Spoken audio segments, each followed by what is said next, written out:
This podcast is a member of the Voices of Wrestling Podcasting Network. Visit voicesofwrestling.com to hear the rest of our great podcasts, as well as show reviews, columns, opinions, and updates across the world of wrestling.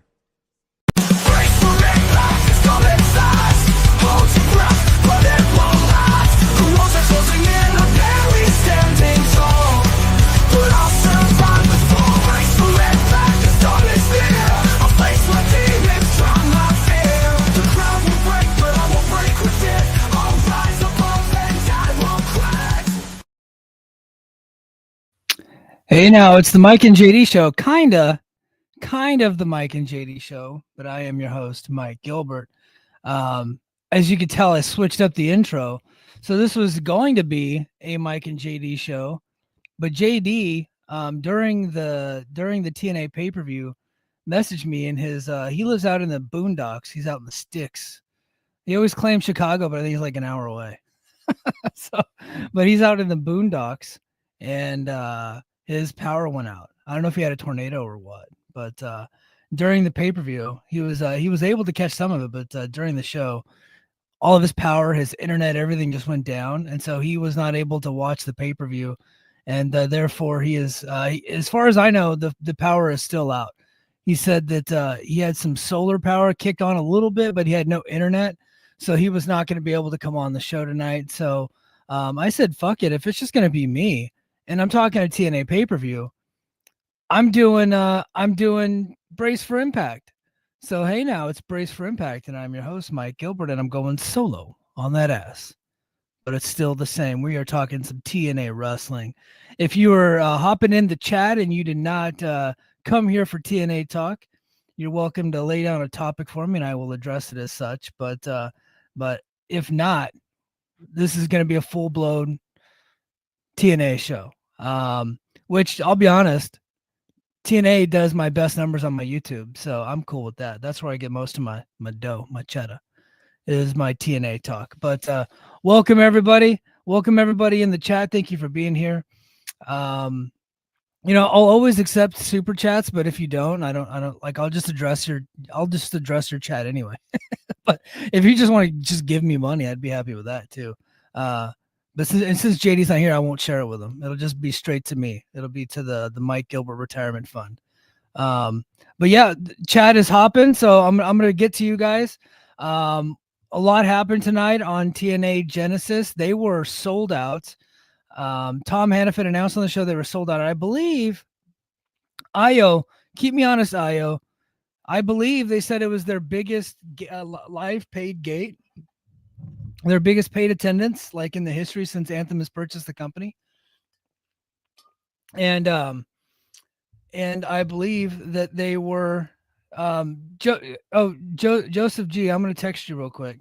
I'm gonna text you real quick. But I believe they had like 3,000 people in there, which is pretty freaking good for a TNA show. TNA, it's difficult for TNA to get that many people into a show, and but they were able to do it for Slammiversary last year. They did it for Bound for Glory last year, and then they're starting off hot with TNA Genesis with 3,000 people. So they did a good job of filling that place up. I did get word, and this is not me being tribalist, but it's just a way to compare how the show looked and how the show did as far as attendance wise. I did get word from somebody that was in the building that not only did they surpass Ring of Honor's last show there, they surpassed the last time AEW did a Collision there. He said just based off of the way that it looked, because this is a guy that goes to all the Dallas area shows. I'm sure he will definitely chime in here on the chat. So Io kept me honest. He said highest paid pay-per-view attendance. So highest paid pay-per-view attendance. So thank you, Io. All right, man, chat, you guys are going crazy. I'm going to get to you. So, yeah, Joe Hendry is the new World Heavyweight Champion. They finally paid it off. They set it up. If you were watching the last couple of weeks of TV, which based off of the ratings, I don't think you were, but if you were, and the documentary that they did on Joe was fantastic. And he talking about how much this meant to him and things like that. And all the struggles that he's had to get here. They did a really good personality profile piece, talked about his history in wrestling, all kinds of stuff. They talked about all of that. And last week, the way he cut his promo with Nick Nemeth, they kind of foreshadowed him winning here. We're still trying to leave a little bit of doubt, but they set it up to where if he didn't win, he was going to be completely dead as a babyface. So he had to win, and he did. So we're going to start off, guys. I know some of you want to talk about PCO. I'm going to get into PCO in a little bit, but I think the biggest story right now is, yes, Joe Hendry is the new champion. I'm going to bring on Cousin Joe. Cousin Joe, you were able to catch the end of the pay-per-view. You didn't get to watch the beginning, but what do you think of Joe Hendry being the new TNA World Heavyweight Champion? About damn time. And I was really happy that the crowd was still psyched for it. I don't keep up with TNA every single week. I watch, big matches. I watch clips. And seeing Hendry come out to a big pop and still a big reaction really made me happy. I was kind of worried, like, was he going to start losing some of his steam and they pulled the trigger too late? Well, so people that don't watch TNA that are on Twitter that are just shit posting have been trying to tell everybody that Joe Hendry has lost steam. Yeah. But that crowd, 3,000 strong, was completely hot for this guy. The guy has lost zero steam. And you know what? Like, so I caught, I think, the last 3 matches. The women's title match, I was wondering, is the crowd not going to be there for it? Yeah. Like, the crowd didn't seem overly hot, and I was kind of worried because you had just told me that the Alexander Santana match was awesome. I was like, oh man, did they put the best match in the middle of the card and then burn the crowd out, right? Because that does happen. That happens with every promotion at some point. I think with Masha and Rosemary, that just wasn't a hot match. They didn't really have a good story. They tried to mask the lack of a storyline by doing crazy stuff, which I think they did a good job of getting the crazy stuff in there. Yeah. And I think the crowd eventually started to like it, but the match, there was just no heat for it. Nobody really cared who won or who lost. Yeah, so I was getting a bit worried just about the crowd overall at that point, but man, and then the terrible segment right before the match. I had to immediately text you. I was like, what are we doing here? Like, that's awful. Ryan Nemeth just saying my brother over and over again. He's trying to get that my brother thing over as like a heel thing. It's going to work because it's so annoying. Yeah. And him getting punched in the face by JBL in the main event, actually, I thought that got over. So yeah, I thought that was well done. And I'm really curious what the payoff for this JBL indie outside of WWE run thing is. Like, is it Joe Hendry versus JBL, Nick Nemeth versus JBL? Is he just going to keep popping up and clotheslining people and leave? So I think eventually they got to get to a match, right? JBL's he's in good shape. He's talking about coming back. He's going to be on Raw tomorrow, so maybe he'll be in the Rumble. I don't think the WWE wants him to have a match because he is pushing 60, but he looks like he wants to have a match. Yeah, so maybe something happens there. I just don't know. Is it with Hendry? Is it with Nemeth? That kind of has me confused. He's popping up everywhere, clotheslining people and leaving. So I'm kind of curious to where that goes, but overall, just very happy for Joe Hendry. The guy worked his ass off to get extremely over last year in literally every company that he could. Yeah, he's done a really good job of getting over. He did not work his ass off in this match. I felt like him and Nemeth were like taking turns resting and then just hitting some big moves and then doing some chin locks, and it was almost like he was auditioning to like go wrestle Randy Orton, Hendry. Yeah, I could see that. And it really felt, let's just pass the match until the big JBL spot. Yeah. And then we know the big kickouts will get the crowd going. I'll be honest, and goddamn, it worked, right? Yeah. They did almost nothing. They set up some interferences, some hope spots, some kickouts, and the fucking crowd ate it up and they got over. And then Joe Hendry winning had them go crazy, and then him going out into the crowd was it was a pretty awesome like camera shot to kind of close the scene. I thought they did a really good job of making Joe seem like and feel like a really big star. Yeah, and I think he's a perfect guy. Like, obviously Nemeth has, like, WWE fans would know him, but with it being, the genesis of TNA, this new partnership with NXT, and Hendry having been the guy who went to NXT last year and got extremely over with the NXT crowd, I think he's a perfect guy to kind of lead this next chapter of what that partnership is. Yeah. Yeah. I agree. But I'll go ahead and let you. Well, you know what? I haven't. I buried you on my live impromptu live podcast. I called you some really bad names, and I said you never have any good ideas. But just give me your quick thoughts, since I'm already burying you. Give me your thoughts on the WWE TNA kind of like formalizing their already kind of existing partnership, but getting it on paper. So I think the word cautiously optimistic is what everybody's using, and that's kind of where I Well, am. I'm going with that as my headline. I put Yeah, out a video today about that. Yeah. yeah, because I think there's a lot of cool potential with it, but also understanding the history of other partnerships with WWE. Yeah. I think the wrestlers are very excited about it. There's a lot of cool stuff I think you can see. Them actually having a formal agreement on paper and announcing it together, I think, is a lot different than what we've seen in at least the recent past. I think Anthem being an actual big company with big executives and actual lawyers will help more than like a Progress or ICW or Evolve. Where they were small companies, small just wrestling people. Like Anthem is actually a big company. They know how to do these kind of deals and not just be bullied around by the bigger company. So I think on the business side, that will help. In the immediate, I think we're seeing it pay off. I'm very excited for Impact on Thursday. That Axiom match versus the Rascals should be awesome. I'm expecting fuckery like almost immediately. I think something's going to happen there. I think Fraxium probably wins that one clean, unless they're trying to just start the relationship off hot and put the belts on the Rascals. But Fraxium, they're baby faces, right? They are baby faces. I'm not expecting the fuckery from them so much as Wesley. Okay. So he's going to be the guy waiting in the wing to still want to prevent his old buddies from beating the tag champions. And maybe it sets up like a 6-man ladder match at Vengeance Day or Stand and Deliver or something. Okay. If it were me, I would find a way to put the titles on the Rascals. I think that would be a great way to start off this relationship. NXT doesn't really have a lot of over hot tag teams right now. They're kind of at a point where they just say, screw it, we can throw anybody in there with Fraxium and the match will be good. And it works, but they don't have guys that are over. The Rascals, I think, are very over and they could freshen things up as tag champions.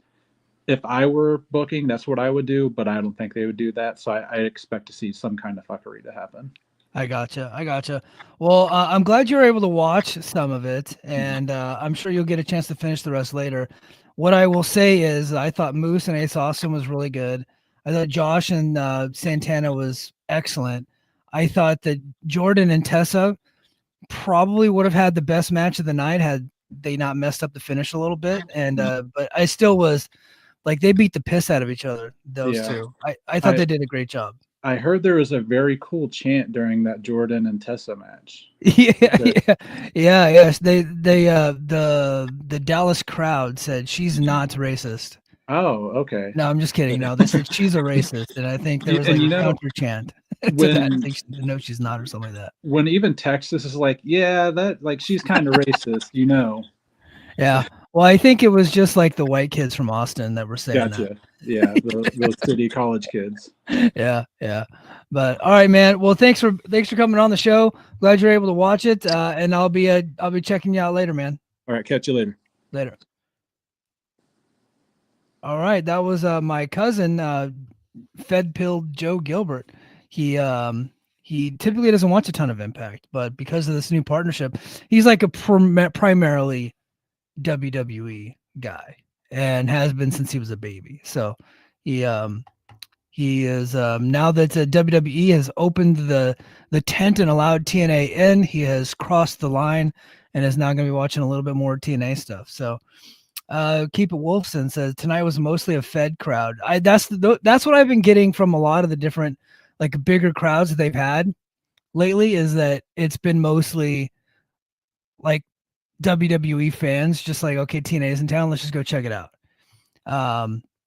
Let's see. I'm going to get to the chat, and then I'm just going to run down the crowd. I do have another live report coming in, so somebody that was there live is going to be calling in shortly. He just messaged me on Twitter, so I should have a couple people calling in that were there in the building live. 3,000 sold out. The largest paid attendance for a pay-per-view in TNA history, apparently. So, Steve's the AEW fans on Blue Sky are real up in arms about that. I'm not surprised by that. Blue Sky would be more offended than anybody else. Let's see. XWF said it was a good show and glad that Joe won the title. Yeah, second best Joe to ever hold the TNA World title, I would say. Let's see. Morales says Genesis was good. There you go. What else we got? Let's see. Hendry versus Santana is going to be a good match. Probably get that in New York, maybe, or I think they might have to do it like a transitional champion type deal.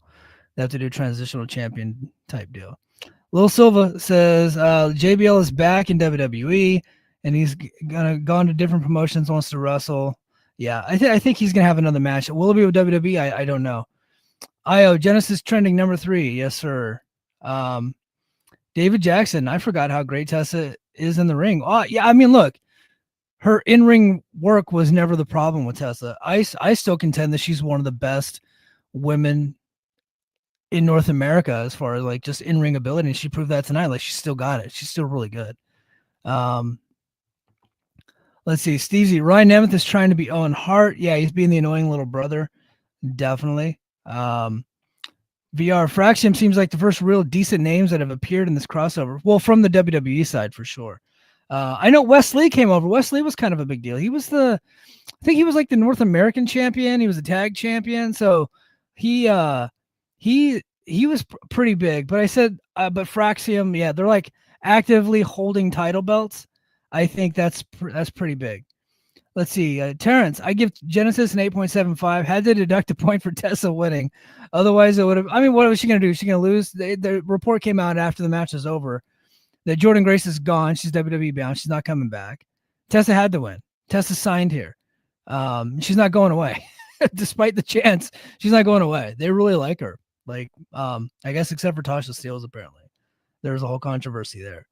Justin Johnson, how are you and BQ going to go head to head? You know, he and I should have coordinated a little bit better. So it's funny. He and I talked about potentially doing a live co-stream, and then we moved the Mike and JD show over to Sunday nights. And then so we were just gonna do it on our own. And then when JD couldn't do it, I should have then reached out to BQ. But honestly, at one point, BQ wasn't going to go live tonight. So we just kind of got our wires crossed. But hey, you guys should watch BQ. He and I have different tastes. So you'll get different flavors from me and BQ. So definitely watch him. Brian, Santino told Josh he has to appear on Thursday if they're doing this angle. I think he goes to NXT. Yeah, I think that there's going to be an angle, but I do think that he is out. I was bullish on him possibly having an opportunity to stay, but I think he's out. He's gone. Yeah. So yeah, Josh is going to be there this Thursday. Keep it Wolfson crowd hated Tessa. Yeah. I'm sure that they did. All right. Brandon Crago said, I would not be shocked if the show had over possibly 4,000 people. I'm being told that it's like 3. It's like 3. But that it was more than what AEW had the last time they were there. Let's not be Court Bauer and just kind of like just start making up stuff. So let's not do that. Yeah, Brian says Fightful said Tessa is signed to TNA. So there you go. All right. While I await some callers, let's go ahead and run down the card. I guess on the pre-show, I didn't get a chance to watch the pre-show. Jake something beat Ashanti the Adonis. I didn't see it. I'll be honest, I have not seen much of Ashanti the Adonis. I'm sure he's a fine human being.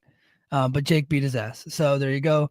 And then Frankie the Future Kazarian defeated one Leon Slater by cheating, of course, as they're still doing this whole thing where Leon loses a bunch of matches before they ultimately get him the X Division championship. So they're doing that. And then of course it was hosted by Busted Open. After the Busted Open stuff, After the Busted Open stuff tonight, I hope that Sirius just cancels that show altogether. It was terrible. Those guys suck on television. They had no business being there. They sucked the energy out of the crowd when they were there. That was terrible. I never want to see them on television again. I'm talking even like as the Busted Open crew. I'm not talking about like Mark Henry individually. When Mark Henry left AEW, I thought that he should have come over to TNA and should have been a manager for Moose. That I thought that would have been a cool pairing. Because Moose just has that kind of character and Mark Henry's a legend. So I thought that would have been a cool. But hold on. Lee, okay, so you people saying she's not signed, where's your actual proof? No, Fightful said she is signed. She's signed. Tessa is signed. Yeah. I don't know who's saying she's not signed, but no, the report just came out. She's signed. A couple weeks ago, Tesla said she wasn't signed. So that's why we said she wasn't signed, is because she said it. And then now Fightful saying she is. So there you go. Like now she is. It's not. There's no controversy. Nobody's lying. Just she wasn't, and now she is. Like they probably just got the deal done. So it's just not a big deal, right? So she just works there now. She was actually like in Dallas the whole weekend advertising for the show. They like her doing that. She does a good job. I know it's controversial it's real controversial to compliment Tessa right now, but she does a good job with that stuff. They like putting her out there. They definitely do. So the opening match, I really liked. It was Moose versus Ace Austin. I thought the way that they told the story of Ace fighting for Bay's honor was like, I knew that he wasn't going to win. So I was like, man, I don't know that I would have went there. But when they did, I did feel like it made Ace more sympathetic, and and I think it got Ace Austin over a little bit more. And he was over to this crowd. He really was. And I thought they had a good big man, little man, and then it ultimately turned into an X Division match. Like it kind of started off as like your standard pro wrestling match, and then they just kind of worked their way into an X Division style match, and I thought they did a great job. They had a little bit of interference. That doesn't bother me. Moose is a heel, right? And they're trying to portray Ace Austin as like a big star, and I thought they did a good job of that. So if you're going to try to keep Austin as a big star, and he's a babyface, I think the heel has to cheat to win, right? And it was mild cheating, like nothing crazy. Right, it wasn't like somebody just came and laid him out and then Moose just pinned him. Like cheating in a little bit. He got the outside heels out of there, the system out of there, and then he got back in. They wrestled for a little bit longer, and then Moose hit him with the spear and called it a night. So like I thought they did a good job with the closing sequence. Ace seemed to be pretty over with the audience. I thought he did a great job. Ace is probably somebody that they're going to get behind this year. I really do believe that. He has been on the cusp. Every time we think he's about to break out in this company, he gets kind of knocked right back down. I think with some of the personality and profile pieces that they've done recently, I think that they're more willing now to get behind them than they ever were before. So I just wish that he kind of like looked more like a tough guy. Like he's got such a baby face because he's so young, but he's been in this company for 7 years. Like, he's been around since 2018 in this company. And he was, I think he was in MLW prior to that. So I think it's time for him to break out for real. Justin Johnson said opinions on the updated X Division title. I had a copy of those pictures early, and but I opted not to post them publicly. Although if you go back on one of my thumbnails from recent weeks, not this latest one, but there was one before that where it says if you look at the thumbnail and it says the future of the X Division title. I put a picture of this exact belt up in the corner as kind of like an Easter egg, and nobody caught it except for like a couple of people that I showed. Like, hey, look what I'm doing. Well, I'm just being a dick. But yeah, I had a picture of the belt like a month ago, and so but I wanted everybody to get the surprise in, so I did not post it publicly, but so yeah, so I did think that match was like pretty good. So, and then they immediately went right into the System versus Macklin and Eric Young. I thought that match was just okay, honestly. And I like all these guys. I think they're all pretty good wrestlers, but they didn't really do anything overly spectacular. It was just like a good pro wrestling match. Macklin and Eric Young got the victory. I probably would have went with the system there, even though you guys know I'm a Macklin guy. I just don't see a future for the tag team of Macklin and Young. Maybe they're gonna get the next tag title shots, but I think they've already been foreshadowing that this team is like gonna break up soon. The team started with problems. They're on the same page now, and I think the future is these two guys fighting each other, and so that's just what they're just gonna go to that. They have to go to that sooner rather than later. So I'm like, I don't know if how to beat the system, but I guess if they're gonna be the number one contenders, they got to at least win one match, which is kind of like what they do in TNA. They don't really have a deep tag division. So if you win a match, you get a title shot. That's how this works. So, but I thought the match was good, not great. It wasn't like it's not anything like if you didn't watch the beginning of the show, I don't think you need to go back and watch that match. You probably just skip that. Speaking of skipping matches, whatever you do not go watch Ash and Heather by Elegance versus Spitfire. I think it picked up there towards the end, but for the first half of that match, it was brutal. At one time, somebody got hit with pom-poms. It was just like hokey shit. I don't think the crowd was really all that into it.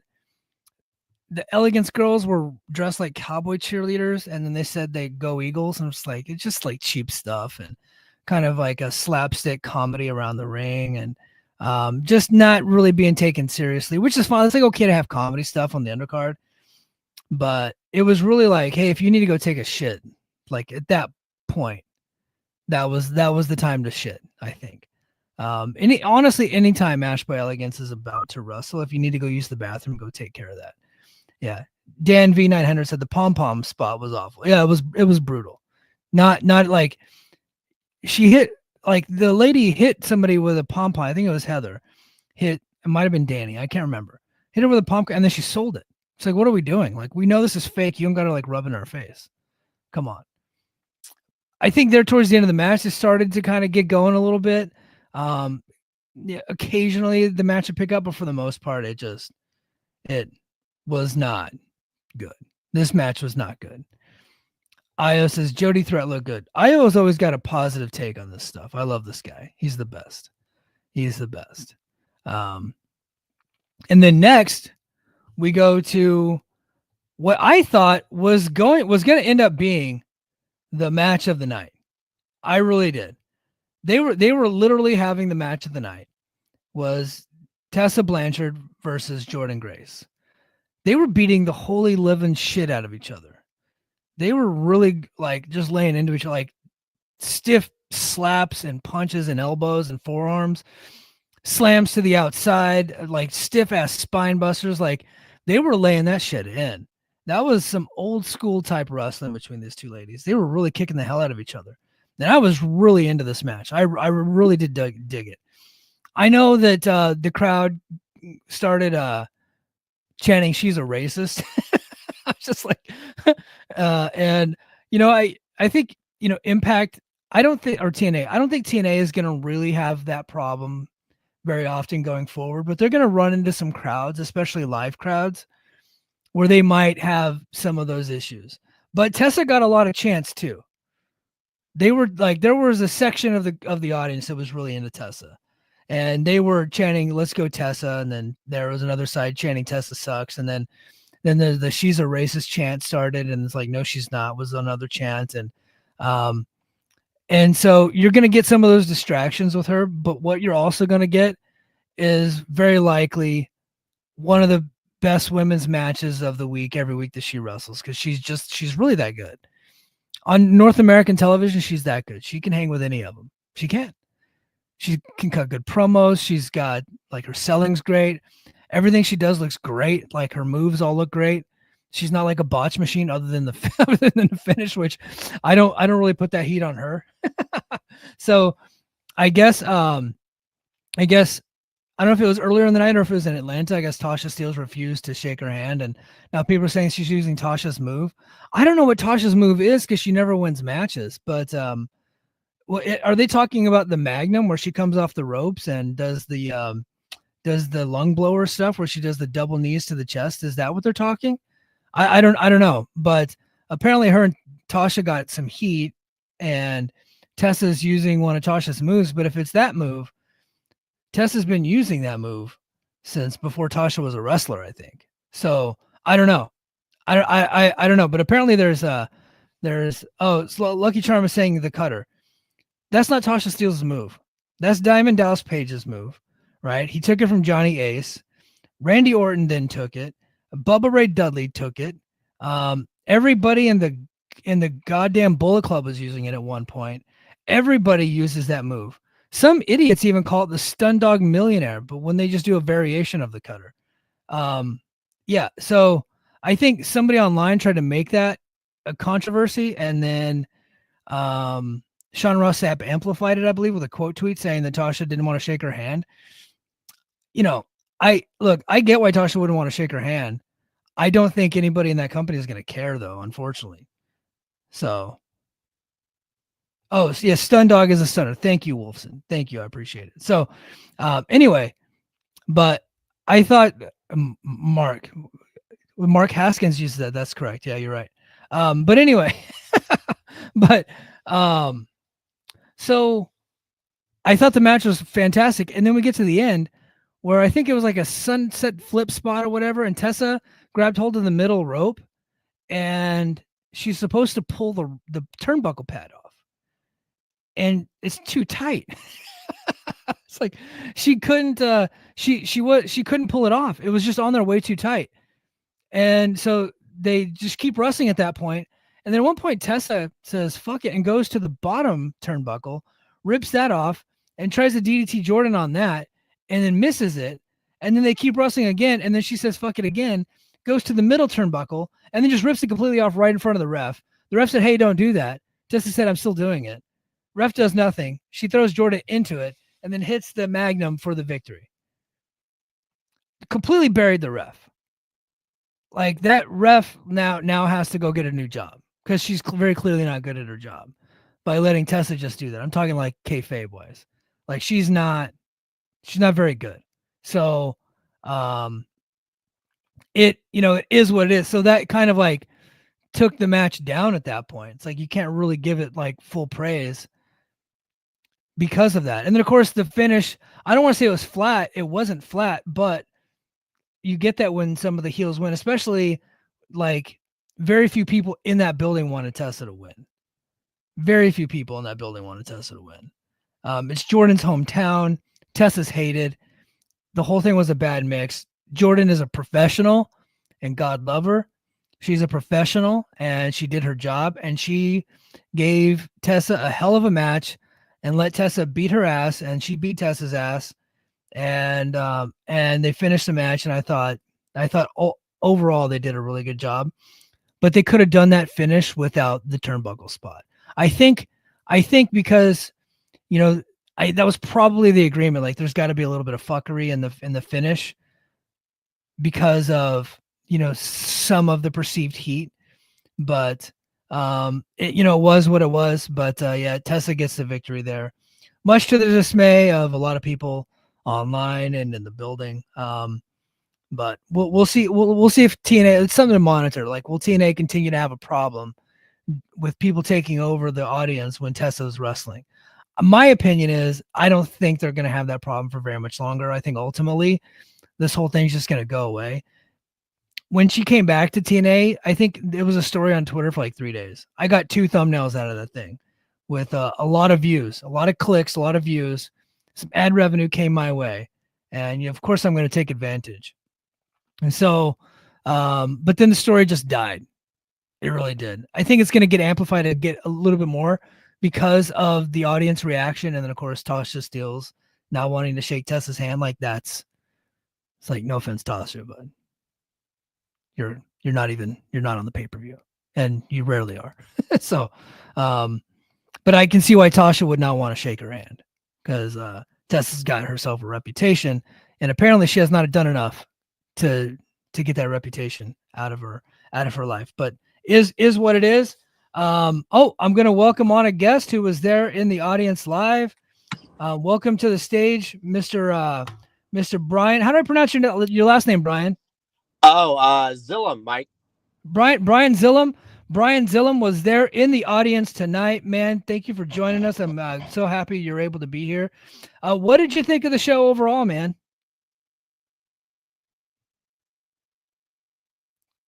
Brian, are you there? Well, he was there for a second. Here he is. I see your Sorry, finger. Mike. No, you're good. Yeah. Okay. Can you hear me now, Mike? I can hear you now. So, what did you think of the show overall, perfect. dude? It was fun. Very fun show. I mean, I would say I do have to first put over. TNA did a excellent job promoting this, like just within the city of Dallas.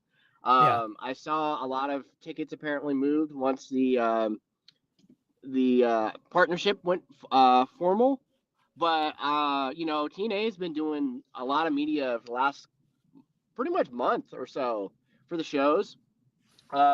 Doing the Hardys, and then obviously Nick Nemeth and Tessa have been doing the rounds, and then obviously they're doing some media for next week for the San Antonio shows. So do have to put them over for their promotion of getting the folks in there. I don't know what the total attendance was, but I mean, I would think probably at least 3K at least. Yeah, that seems to be the prevailing theory, that it was 3,000 paid. I know they did. They obviously had some comps too, so which they typically would do, but they legitimately filled that building up to, like, at least with the way that they had it set up, they filled it up like the entire setup. Oh, for sure. I mean, I've been in that building several times now for AEW shows, Mike, and obviously the TNA setup. The one thing that they they kind of did like the WWE setup in a way. The ring is obviously smaller, and they did like a smaller entranceway and stuff like that. So they were able to obviously cram some more folks in there. But everything from like the setting, the staging, I thought they actually did like a really really great job with everything. Honestly. Yeah. What did you think of the closing sequence of the Tessa Blanchard Jordan Grace match? I mean, it was a mess. Like, Yeah. I thought, obviously they both worked really hard. I don't know, because it was weird. Okay, so like I was in section 112, so it was weird because it looked like, from my perspective, she tried to pull the bottom turnbuckle first. That didn't work, and then she went for the middle, and she was struggling with that as well. So that was like, ooh, that kind of just ruined. So I think you missed it from your vantage point, but on TV, there was a sunset flip attempt by Jordan Grace, and she was trying to hold on to the middle turnbuckle, and that was the spot where it's supposed to come off, but it didn't come off. Oh, okay. So she just went back to it, and she did it right in front of the referee, and now the referee has to get a new job. Gotcha. Yeah. From my vantage point, I was like, oh god, this referee is just standing at Tessa, just tearing off this turnbuckle for ages. Like, why is she just sitting here? She looks like a complete doofus. Like, why is this taking forever? And then it ended. So there was that. So, do you think the TNA is going to have some issues going forward with some of the live reactions to Tessa, given her past? Well, Mike, she's been doing media currently, and I've seen some of her interviews. I haven't seen a lot of them, but they're gonna have to think about how they're gonna approach this. Because I will say, Mike. So, do you remember the Great American Bash, the NXT show? I believe it was was it last year? Yeah. So think of it this way. I was at the NXT show where Gable Steveson got booed out of the building in favor of Baron Corbin. This was like 3 times as, like, I was just, wow, like, really, really just shocked by actually the reaction, because, we're in the weeds. So we obviously are privy to what's going on. And, Texas, it's pretty wild in general. So they're gonna be pretty friendly to like if someone's not like the best has like some stuff out there. But Yeah. I was really surprised. There was the racist chants, "fuck you, Tessa." I mean, I just I don't so know what you do.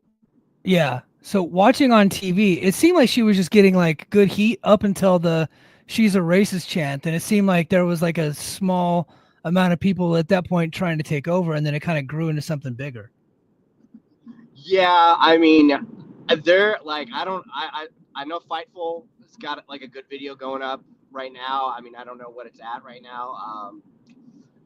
They're gonna I mean, they're gonna have to just address it because and it's interesting because I think you and I are in a couple group chats or discords we say like with TNA, are they like technically a WWE employee? Like I don't even know how that works. No, just Like think of it like New Japan and AEW. Like New okay, Japan doesn't work for AEW, so this is not like a yeah, situation between Ring of Honor and AEW where Tony outright owns Ring of Honor. This is more of a AEW New Japan situation. yeah, for sure. I mean, they whether they want to or not, I feel like it would be in their best interest to just be transparent at this point because if if that's happening in a Texas crowd, it's probably going to carry. And if they had any visions of her showing up on WWE television, I don't think that's gonna. Well, I don't think that would go over well. I don't know if that would carry over to. Do you? If Tessa Blanchard showed up tomorrow and Monday Night Raw in Dallas, would she get that same reaction? You think? I think the Raw crowd is going to be far more casual than your NXT TNA crowd. I would assume that 95% of the people of a Raw crowd would not even know what happened. This is true, and that's what I was more amazed, Mike, because there's been so much time in between, like her departure.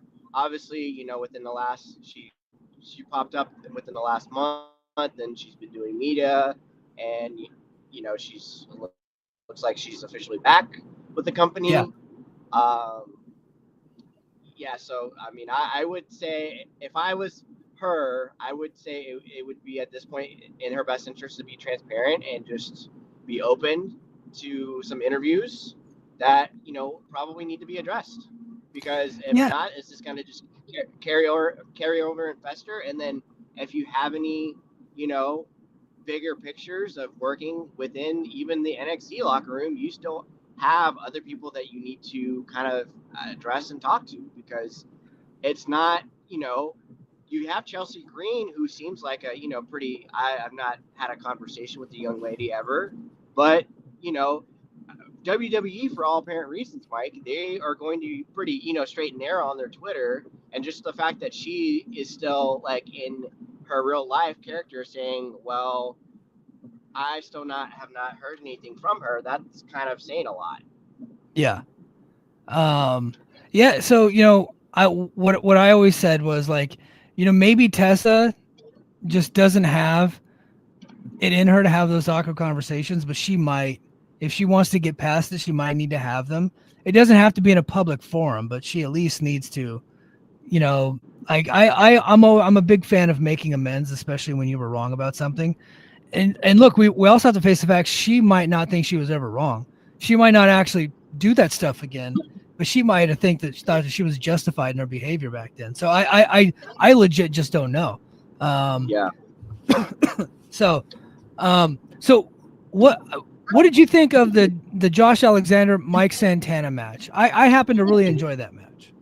My match of the night. I think you and I kind of had discussions on our fondness of Mr. Santana and how he's done in TNA since he's kind of popped up.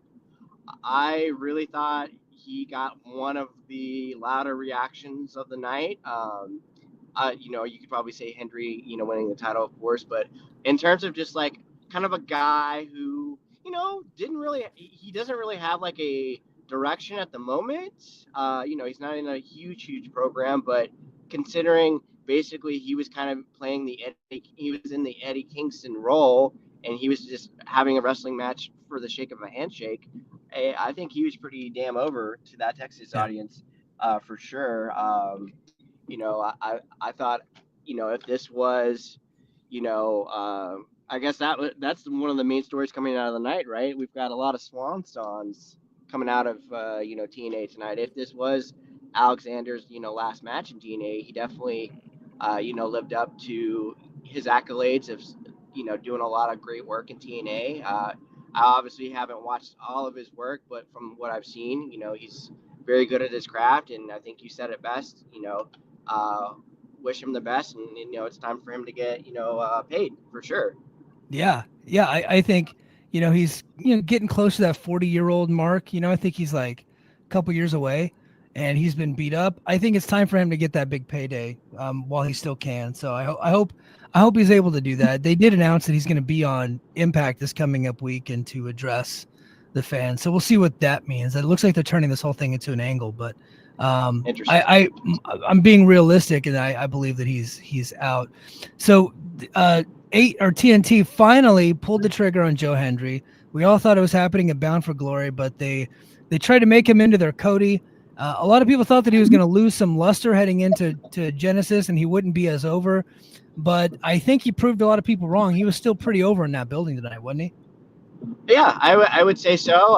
Saw a lot of We Believe merch. I heard a lot of people kind of just mutter, okay, this is why I came here. This is why I drove over here. They wanted to really, really see, Joe Hendry. It's been, I would say an interesting experiment, just because I just presumed he was going to just kind of end up in NXT eventually, right? It just seemed like that was the destiny. And then they stopped kind of using him, which I thought was kind of unusual, because it seemed like he was connecting with that audience for sure. But I would say, he worked a fine match, and I think it's really, really cool to see a guy who's just been, busting his ass for the last, 20 years. I don't know about you, Mike. I came around, like, I would say I'm a, day one Hendry truther. I just, sometimes you go down those YouTube rabbit holes, and, for those who don't remember, What Culture Pro Wrestling had a promotion, and they were doing a lot of, like, matches with, like, a lot of free agents at the time that, like, WWE hadn't, they were just out there. Like, that's when Rey Mysterio was a free agent, Kurt Angle, Ricochet, Ospreay, when they were still coming up. He was in there doing bits, and I was like, wow, this guy is really funny. This is something really different. He's obviously very talented. He can sing. Hopefully he'll connect with someday. And I was kind of just looking around, and, I know he's had opportunities in Ring of Honor. I know he had, some cameos in Impact. And I was just befuddled, where I just didn't understand why nobody gave this guy a chance. And I'm just glad he just still believed in himself and believed in the fans. And, I think it was a very, very cool moment for this, like, Texas, obviously, to enjoy this moment with Hendry. And I was hoping there wasn't going to be chicanery. I thought there was going to be a situation where Hendry won, and then Kazarian cashed in, which I'm glad they didn't go to. Probably time for Nemeth to do something different. So, if we are going to have, like, a Kazarian Hendry type of feud, maybe that's a good kind of buffer feud to lead up to I believe the show. I think they announced the next pay-per-view is in El Paso, right? Or is that Los Angeles? So they have a TNA Plus special, one of their, like, B-level events in El Paso coming up in March. So their next pay-per-view is Rebellion in LA at the Galen Center at the USC campus. Interesting. Okay. Yeah. El Paso, I will definitely not be making that drive. So that's a rough drive from Dallas. I've been down to El Paso. It's way down there. Yeah, no, I'm good on that one. As much as I, like my new friends, Santana and Hendry, I will say no on that one. Yeah, but San Antonio is only a couple hours away. You can make that trip. Yeah, maybe. I've got some. I have something in the works. I can't say anything yet, Mikey. Maybe Okay. yeah, I got something May, maybe for some work for the show. I won't be there, but maybe I might have. I'm working on a little something, something. okay. Uh, Okay. Well, yeah, we will be on the lookout for whatever you got cooking yeah, down I the pipe. appreciate it. Yeah, Yeah. no, for sure. I actually had a nice little chat with the Hardys, who it's who I you could probably even say they had a great reaction for themselves. Yeah. I was gonna ask you who had the bigger pop, the Hardys or Hendry? I might even say the Hardys, Mike. That on TV, that's the way that it looked to me. What was even so as we were leaving the arena, I was waiting obviously for some folks to clear out the parking lot. So they, TNA was actually setting up some photo sessions, and the Hardys actually were setting up, some fan photos, and the line was ginormous to take photos with the Hardys. Like I was Yeah. just yeah, no, I mean, good reaction. I had a nice little chat with Matt and Jeff about a week ago. They seem to both be doing great. Really happy for them. It seems like Jeff is in, really, really good headspace. I'm happy for him. I was kind of worried. So, was there anything on the television, Mike, that reflected maybe Jeff hurting his knee? I was really worried because he was gimpy a little Yeah. bit after the Swanton. I didn't know if there was something that kind of happened on the move, or were they rolling around when Jeff was something happened and he twisted his knee? I couldn't tell where he hurt it at, but when the match was over, it looked like he was limping, but he could also just be selling too. So Okay, yeah. yeah, Hardys are kind of up there now. I believe Jeff is 47 years old, so I'd rather if he's selling, he's working me, then I'm happy he is, because definitely don't need him getting hurt at his age. But were you surprised they set up the little angle with Fraxium? No, and in fact, they foreshadowed it with the promo that they did on Thursday, and then of course, what's the Frazier? I keep wanting to calling him Brendan Frazier. What's his name? Nathan Frazier. Nathan Frazier and Okay. Axiom. Yeah, Fraxium. and then Axiom. Yeah. So he actually was reading the book of Genesis today on Instagram and posted that. So I was like, yeah, but they actually showed a clip of Fraxium in the promo for Genesis as well as Cora Jade. So I was like, well, they're saying surprises, but they're telling us what's coming, and so I'm okay with that. Like they kind of spoiled their own surprise a little bit, but it seemed like it still got a pop out of the crowd. Yeah, I mean, when Sean and Paul they're tweeting directly about the show, you kind of figured something was gonna pop up. I mean, all things considered, because you don't really think about it until they announced it. So this is actually the shows this week are live. So this is the first time TNA's had shows in 8 years. So I think the tag team match they'll get with Fraxium and the Rascals should be pretty fun. Yeah, I'm really looking forward to it. I'm really happy that they're going live, and I hope that it ends up leading to a bigger distribution deal. This whole WWE thing, because that Access TV sure is a dead channel. it's a nothing thing. Yeah, you would like them to be just. There's so many random cable stuff out there, but I mean, us kind of being in the sports world, we kind of know that's like a hot mess express. I mean, every baseball team, every basketball team, it seems like they have to make their own app to get their own television, which I don't understand how anything works and how people make money. I just don't understand that. So hopefully they get something a little bit more concrete, so folks could check them out a little bit more. Honestly, if I had the time, I just don't know where they are at on DirecTV. I kind of I space out sometimes. Really, honestly, if there was like an easy just button where I could find them, or it's a little bit more convenient, I'd love that. Yeah, I what I did is I just bought their app, and it's live on the app, and then it's like on demand immediately. So Interesting. Okay. yeah, Um, that, I wanted to ask Mike. So what did you think of the pacing of the show? Obviously, this was kind of like my first, well, I mean, I guess Impact experience as a pay-per-view. Well, like, what did you think of the pacing watching at home as far as like the flow of the show? I thought they paced it out pretty well. I did feel like a couple of matches went a little too long. I felt like they could have went home a little bit earlier. I did feel like Hendry and Nemeth at times were taking turns resting. And so Mm, like they were not interested in doing a whole lot in that match. I say that knowing that it still got over. So, yeah.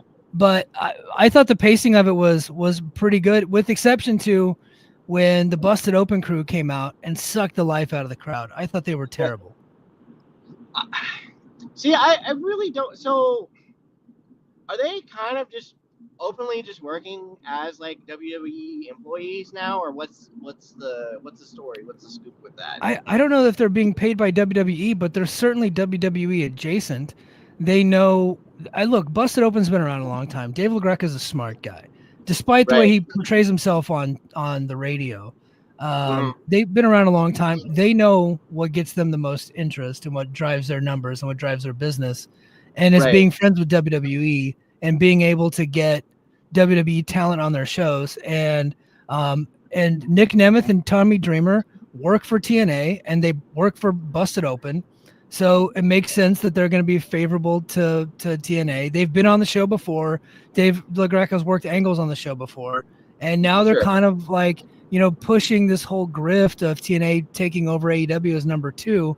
And the funny thing is like guys like you and I know that they're just trying to generate engagement, generate conversation and a little bit of controversy. But there's Right. a significant amount of people that don't understand that and they think that it might be true. And that's the part that bothers me about those guys. Yeah, and especially since they have like a audience that is like, I want to say, like in 2025, I want to be a little bit more like understanding that there may like because we could be maybe butt heads sometimes like on socials, right? Where somebody's like, will seem like it'll sound like a smarty ass like a question, but they could honestly just be sincere where they just legitimately don't know. And I Yeah. kind of feel like if you're a particular group or if you're a person who has a following, I kind of feel like you do have a responsibility to kind of provide all the facts out there because, I'm sure you saw it kind of run rapid last week, Mike, where, I'll call them out right now. WrestleVotes just Yep. basically tweeted out Vince McMahon's tweet where it said case closed. And I feel like that. I felt like that was irresponsible as hell. And I'll call the other person out, Chris Van Fleet. Yeah. He put that on his socials, and I thought that was very irresponsible of doing that. And then, like you said, when like Busted Opens has a following, and I don't know what their like demo or viewership is or whatever, but when you're kind of in there, they're gonna just go by. Well, if Dave LaGreca says AEW's in the mud, then I'm gonna believe what he says. Yeah, because some people, that's all that they get their news from. Yeah, Because for sure. they've been on the air for, I think Busted Open's been around for like 10, 15 years almost. I used to, so I have a Sirius Lifetime subscription. I have not used it much in the last 5 or 6 years. But I was a pretty regular Busted Open listener, and then like podcasts kind of took over for me. But I know that there's a whole subset of fans that like they never stopped, and that's just where they get their news from. And so if Dave LaGreca is saying something, they believe it. Interesting. Yeah. I will be honest, Mike. I have never had a Sirius subscription. I've never heard their show, and it doesn't sound like I'm missing much. No, you're not. But you were never Howard Stern guy, huh? No, I mean not really. See, so from growing up in the Dallas area, I don't know if you're like super familiar, kind of like with the scene up in the Dallas area. So 1310 The Ticket was like one of the first kind of major Dallas area radio stations that launched, especially when the Cowboys, are winning Super Bowls and things like that.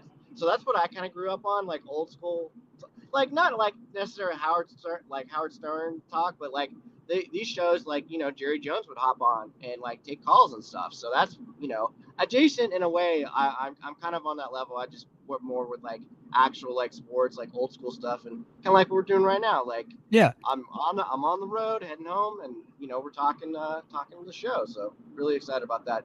I Yeah. do want to ask. So normally within like the TNA like Impact pay per view, Mike, have they normally featured this many women's matches on a pay per view? Usually the tag match is on the pre-show, but yeah, you're Okay. typically going to get 2 to 3 women's matches on every show, and they so it's kind of the calling card of the company where they try to feature as many women as possible. But even tonight, I think they featured 8. A lot of times they'll actually even be more because they'll probably throw on like an 8 women's tag or something like that on the pre-show. But they do try to keep their women performers fairly busy, and they put them in feature positions. So the Knockouts title, I'll be honest, excuse me, Masha and Rosemary was not a hot feud. It was just kind of thrown together at the last minute.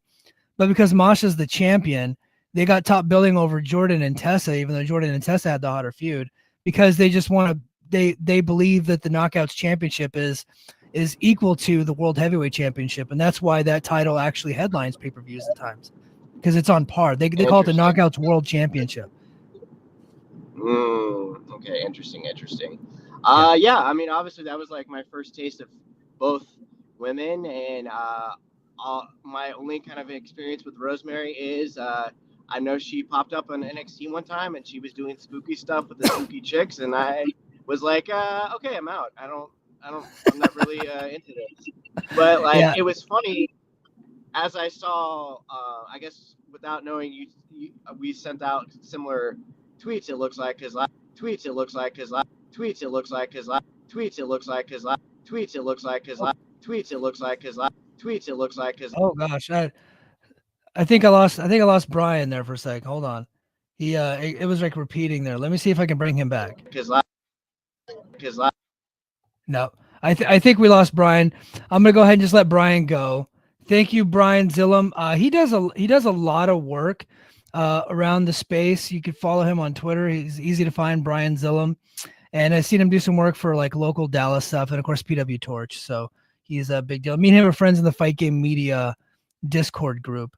All right. So let's get to the rest of the show. So we had Josh Alexander. He lost the I Quit match to Mike Santana. I thought that match was fantastic. Look, that's going to be an angle, but I thought that Mike Santana came across looking like a star in the match, which is exactly what that match was designed to do. But I thought both guys worked really, really hard. And then, of course, we had the tag team title match. We had the Hardys versus the Rascals. Fraxium came out at the beginning of the match. They got a huge pop. Of course, they did get involved. You knew they were going to get involved. The Hardys ran into them, and then eventually the Rascals did a tope out there onto Fraxium, and then they were eliminated from the match. And then, of course, the Hardy Boys got the victory, and the Hardy Boys were over as can be. Very likely the most over act on the show by far. And then with Joe Hendry being second, the Mike Santana being third. And then of course we got to the main event. Joe Hendry and Nick Nemeth. Very basic match. They did nothing, but it still got over.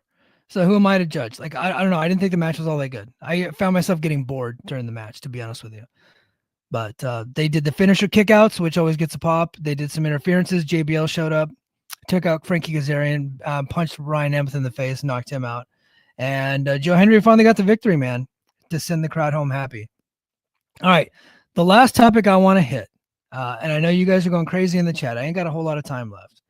The last, Keep It Wolfson said, it wasn't very over. It seemed like the crowd was just kind of dead and bored while they were waiting for the interference and while they were waiting for the finish.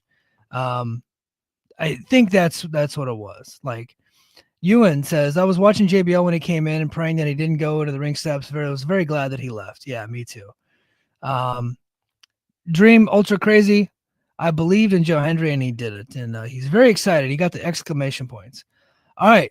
So lastly, I do want to address PCO. I know a lot of people want to talk about PCO. I don't know anything what's going on with PCO. I think this is going to be controversial. I saw the video. It looked like it worked to me. I think that TNA wanted to get rid of that belt anyway. They let PCO have the night off. He wasn't booked. And he probably was like, can I just destroy this thing on Game Changer, get myself over in my new company? And they're probably like, yeah. Because TNA and Game Changer work together sometimes. Not like they don't do joint shows, but TNA allows their talent to work there. And so, and I saw it, and then he was using the sledgehammer on that belt. And then one of the guys in the ring, I thought he looked like he was acting, trying to get PCO to stop, and then they cut the feed. The whole thing seemed like a work to me. If it's not, I think Anthem has a lawsuit, and they should probably go ahead and sue Game Changer, which would be devastating to that little company. Because they spent money on that Hammerstein ballroom, and it was very full, but they were handing out a lot of tickets, man. But they did fill the place up, so kudos to them, but they did not sell that many. So I know that's my read on it. Ewan, no one has reported that PCO was promised the world title. Ewan, I reported that. Now, nobody looks at me as a reporter because obviously I don't want to be called that, but he told me that in public. And then I talked about it on Flagship Plus with Joe Lanza. And I guess, yeah, nobody else has really picked it up, but he was promised. Oh, I did. Okay. So he was promised the world heavyweight title, and he was very mad. He DM'd me. Yeah, he gave me a comment in public, and then he sent me a DM that, yeah, he was promised the world title by Scott, and then Scott got fired, and then he never got the world title, and he's pretty pissed off about it. And now his contract's due. And I asked him if he was resigning. He said, "We'll just see what happens." Well, I don't think he's coming back. I think that he is done with the company. He basically quit. He quit at the Game Changer show, and he got himself over a little bit. But if that was a shoot and that was like not a planned thing, and TNA didn't buy off on that, then I think TNA is very likely going to sue Game Changer. Okay, Dan V900 says PW Insider's reporting that it wasn't a work and it was legit with PCO. Here's the thing about PW Insider. They can be very good when they want to be, but they're very much in the pocket of TNA, MLW, and WWE. Very much. They will push out whatever you want them to push out. They like being in the tent. So they're not going to push out anything that's like antagonistic to those companies, or they're not going to put anything those companies don't want out there. Whatever they put out about those three companies is typically approved, right? PW Insider doesn't really have a lot of credibility with me right now. Even though Mike Johnson in the past has been very good at getting stories right, but it just seemed like at some point he crossed over into not really reporting the news. It seemed like they're just kind of reporting PR at this point, and they are on this anti-AEW thing, and it's fucking weird. It really is weird. They're on this whole anti-AEW thing, and I'm just like, because I think that they think that that's going to get them more subscriptions, and maybe they're right. I don't know. But that guy Shearer has a bunch of mental breakdowns on his deal, and it is constantly trashing AEW like it's his sport. The whole thing is weird, and he's a very pro WWE. I don't even want to call him a journalist. They're just like a media guy. It's crazy. Oh, let's see. Joseph Fedpilled Joe says, really any company. PW Insider tried to report heat on Penta for his debut, and everyone debunked it. Yeah, they did say that. So, yeah, they I don't know. They stink. PW Insider. Okay, Ewan says, Mike, don't know if you commented on this already, but do you think this show was a good offering for new fans? I do. So I'm going to leave you guys with this. I think that if TNA really wants a TV deal, I think they could probably shop this show around. The crowd was hot. It was lively. I thought the action was pretty good throughout. It wasn't New Japan and AEW level. They don't have those type of wrestlers here. They just don't. But if you're a network wanting some WWE style stuff that has, more indies influenced wrestling, I think you get the best of both worlds. I think that they could have something here. I think that they could have something here. I thought this was a good show that could get them sponsors, that can get them television. They got the WWE backing now. They got support from Papa H and Left Eye HBK himself. I think that this was a good show. That if you're a WWE fan, I think that you would like this show. If you're a AEW / New Japan fan, this probably wasn't the show for you. Although I do think that you would like Moose versus Ace, Jordan versus Tessa, and Santana versus Josh Alexander. I think that you would. You would. And actually, King, my King, what's up, dude? Please recommend me matches to watch from the show. So again, if you are of the AEW New Japan types, you would very likely enjoy Moose versus Ace Austin, Jordan versus Tessa, and Josh Alexander versus Mike Santana. Those would be the 3 matches. If you're a Game Changer wrestling fan, you probably like Masha versus Rosemary. And if you're a WWE only fan, I think the main event was probably up your alley. A lot of chin locks and rest holds, a couple of interferences, a couple kickouts for finishers, and then a hot crowd. Like the crowd ate it up. So I think they did a good job of trying to please a lot of different audiences here. Transferring Heat says TNA got the Fed pill. They eating good now. Yeah. I mean, like, this was a very WWE influenced crowd. It was. It really was. And I think if that's the audience that they're going for, they did a good job of getting more of that audience, for real. I think they did. I think they nailed the show as far as what they wanted it to be. The new TNA. It didn't have a ton of WWE stuff on it. It had Fraxium outside and Cora Jade challenging Masha Slamovich to a future match. That was it. The rest of it was all just TNA, and I thought that needed to be there too. Like, if they were going to tease some WWE stuff, which brought new fans in, and then it was all TNA for the most part. It was like 99% TNA stuff, and the TNA stuff I thought that they did really worked. So I thought it was good stuff. Thank you guys for being here.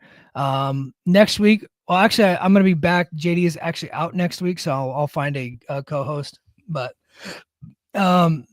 make sure you're a subscriber. Go to patreon.com/The Mike and JD Show. Like this video. Please leave a comment. And make sure you're a subscriber to the channel. I would greatly appreciate it. And if you chose BQ over me, I still love you. And BQ is one of my best friends. So I hope you enjoyed his show too. Listen to both shows and subscribe to both channels. I think that would be great.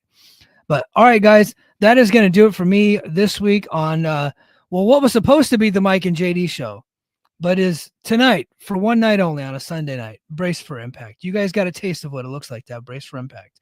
Every Saturday, I do a Brace for Impact right on patreon.com/The Mike and JD Show.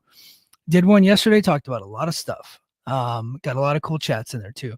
But all right, guys, that's going to do it. And until next time, mahalo. Brace for impact is coming fast. Hold your breath,